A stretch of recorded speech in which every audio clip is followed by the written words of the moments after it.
Welcome back ناظرین. Break پہ جانے سے خان صاحب کہہ رہے تھے کہ ان کے اوپر اور ان کی پارٹی پہ الزام لگتے ہیں کہ شاید ان کو بھی ایجنسیوں نے کھڑا کیا تھا، اور یہ الزام آپ پہ چودھری نثار صاحب نے لگایا.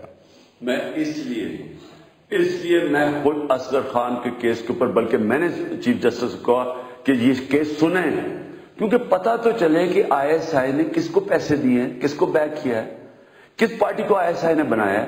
میں نے اس لیے زور لگایا تھا، اور اللہ کا شکر ہے، اللہ الحق ہے، سچ سامنے، اس کا وعدہ ہے سچ سامنے آئے گا. اب میں ان سے پوچھتا ہوں کہ آپ کو شرم آنی چاہیے. آپ میں اگر کوئی غیرت ہو، آپ پالیٹکس چھوڑ دیں کہ اتنا یہ لینڈ مارک ڈیسیجن ہوا ہے، اس پہ تو کوئی شک ہی نہیں نا کہ آئی جی آئی کو بنایا تھا آئی ایس آئی نے، اس پہ تو اب کوئی شک نہیں ہے. آپ صرف یہ ڈسپیوٹ کر سکتے ہیں کہ جناب نواز شریف کو 35 لاکھ روپیہ دیا تھا اور باقی ان کے لوگوں کو کتنا پیسہ دیا تھا. اس کے اوپر ان کو اپنا نام صاف کرنا چاہیے، کیونکہ ایفیڈیوٹ آئی ایس آئی کے ہیڈ نے ایفیڈیوٹ دیا ہے کہ میں نے اتنے پیسے دیے. ججمنٹ بھی آ گئی، کورٹ نے بھی کہہ دیا. اب سوال ارشد یہ ہے کہ اگر میں گھبراتا، مجھے خوف ہونا چاہیے تھا کہ اصغر خان کا کیس چلا جائے. یہ کیا وجہ ہے کہ پاشا صاحب کے جانے کے بعد جو نون لیگ کہتی ہے آپ کی پاپولیرٹی میں کمی آئی ہے، پارٹی میں انٹرنل رفٹس ہو گئے، وہ یہ کیوں لنکیج کرتے ہیں؟ ان نون لیگ کو پہلے تو شرم سے ڈوب جانا چاہیے. میں ان کو تو میں تو کہتا ہوں کہ اللہ ان میں تھوڑی شرم ڈالے، کوئی غیرت ڈالے کہ آپ کا تو ثابت ہو گیا کہ آپ کو آئی ایس آئی نے بنایا ہے. ہمیں تو آپ ایک اور پٹیشن لے کے جائیں گے سپریم کورٹ کے نواز شریف کو پالیٹکس سے ڈسکوالیفائی کیا جائے. شرم آنی چاہیے کہ جو الزام لگا رہے تھے ہمارے پہ، ان کے اوپر ثابت ہو گئے. ہمارے پہ تو الزام ہے. قانون کا راستہ لیں گے یا نہیں لیں گے؟ اور میں پھر سے آپ کو ایک بات بتاؤں، ان کے اوپر تو یہ بھی ثابت ہو گیا نا پیسہ چلا ہے، اور ابھی پورا پیسہ کی ڈیٹیلز نہیں آئی. میں ان کے سامنے کہتا ہوں کہ اگر یہ مجھے یہ بتا دیں کہ آئی ایس آئی نے میری کیسے مدد کی ہے، مجھے یہ بتا دیں کہ آئی ایس آئی نے مجھے 1 روپیہ دیا، میں پالیٹکس اسی دن چھوڑ دوں گا. میں ایک چیز ثابت کر دیں، ان کی تو ثابت ہو گئی ہے، تو ان کو کوئی اب شرم آئے گی کہ کسی پہ الزام لگا رہے ہیں؟ میں تو اللہ کا شکر کرتا ہوں کہ اللہ ہمیشہ سچ لے کے آتا ہے.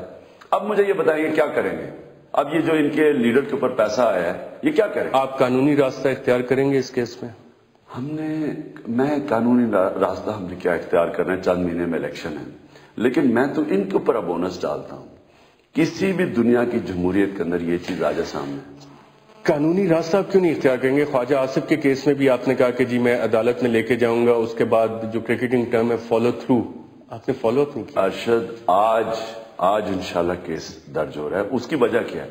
خواجہ آصف نے ٹائم مانگا ہمارے سے، انہوں نے ایک ڈیٹیلڈ رپلائی دیا اس کا، کیونکہ موقع دیا ہم نے، ان کا ڈیٹیل رپلائی آیا.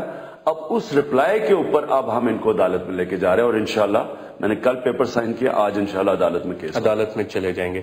ڈاکٹر شیریں مزاری ایک اور پاکستان تحریک انصاف کی، جن کو کہا جاتا ہے، لکھا گیا ان کے بارے میں کہ آئیڈیالوجیکل ورکر تھیں، ان کا بھی ایک سوال تھا، خان صاحب سے ڈائریکٹلی پوچھوا لیتے ہیں. جی، جب آپ نئے لوگ لے آتے ہیں پارٹی میں جنہوں نے 4 پارٹیز پہ پارٹی ہاپنگ کی ہو، چلے لوٹے کا ورڈ نہ یوز کریں، پارٹی ہاپنگ کی ہو، اور جب وہ حکومت میں رہے ہو وہی لوگ اور کوئی تبدیلی نہیں لائے، نہ ان کا ایجنڈا اس وقت تبدیلی کا تھا، تو آپ ان کے تحت ہی تبدیلی لائیں گے old wine and new bottles کر کے؟ اس طرح نہیں آ سکتی. اچھا چلے، آپ نے لے بھی لیے لوگ، تو پوری پارٹی آپ نے ہینڈ اوور کر دی. پارٹی اپنے لوگوں کو الیکٹیبل بنانا چاہیے تھا، یہ نہیں کہ وہی پرانے گھسے پٹے الیکٹیبلز کو آپ فیس آف دا پارٹی بنا دیں. جی خان صاحب، میں پھر سے ان سے ایک سوال پوچھتا ہوں، کون فیصلہ کرے گا کس کو کیا پوزیشن؟ کیا شیریں مزاری کریں گی؟ کیا ایڈمرل جاوید کریں گے؟ کیا عمران خان کرے گا؟ یا ایک پارٹی کے ممبرز الیکٹ کریں گے؟ تو جب پارٹی نے الیکشن کا فیصلہ کر دیا ہے تو کسی کو کیا اعتراض ہونا چاہیے؟ الیکشن کی انتظار کر لیں. پارٹی پالیسی پہ ایڈمرل جاوید اقبال صاحب کا بھی ایک سوال ہے، وہ بھی سن لیجیے گا.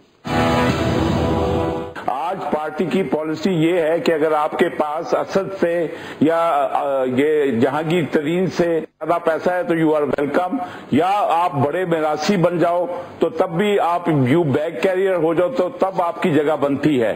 جب مجھے بتائیے 30 اکتوبر 2011 کو جس اللہ نے آپ کو کامیابی دی تھی، مجھے عمران خان صاحب بتائیں کہ اس اللہ کو 31 اکتوبر کو بدلنے کی کیا ضرورت تھی؟ اور یہ وار آن ٹیرر کے جس کے خلاف میں سب سے لیڈنگ کالم میں تھا جنڈولا میں، تو وہ وار آن ٹیرر کا آرکیٹیکٹ کون تھا؟ خورشید قصوری. اب وہ ہمیں بتائے گا کہ وار آن ٹیرر سے نکلنا کیسے ہے. یہ جو پرویز مشرف کے پیروں میں بیٹھتے تھے آج ہمارے سروں پہ بٹھائے جا رہے ہیں اور آپ کہتے ہیں پارٹی میں تبدیلی نہیں آئی.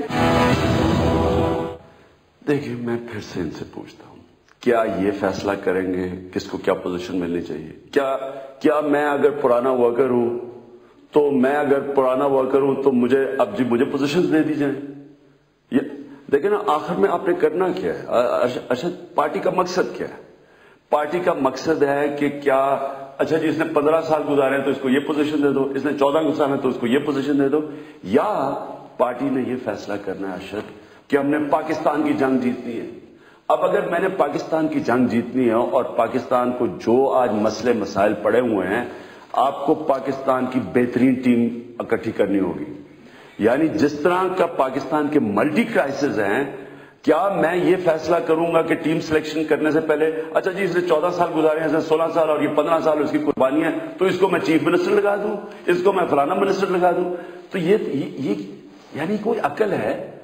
میرا کام میں اللہ کے سامنے کھڑا ہوں, اللہ نے, میں انشاءاللہ سمجھتا ہوں کہ اس نے ذمہ داری دینی ہے اس ملک کو ایک نیا پاکستان بنانے کے لیے. ارشد, اس کے لیے میں آپ کو آج کہتا ہوں, جس نے اس پارٹی میں رہنا رہے, جس نے چلا جانا بشک چلا جائے.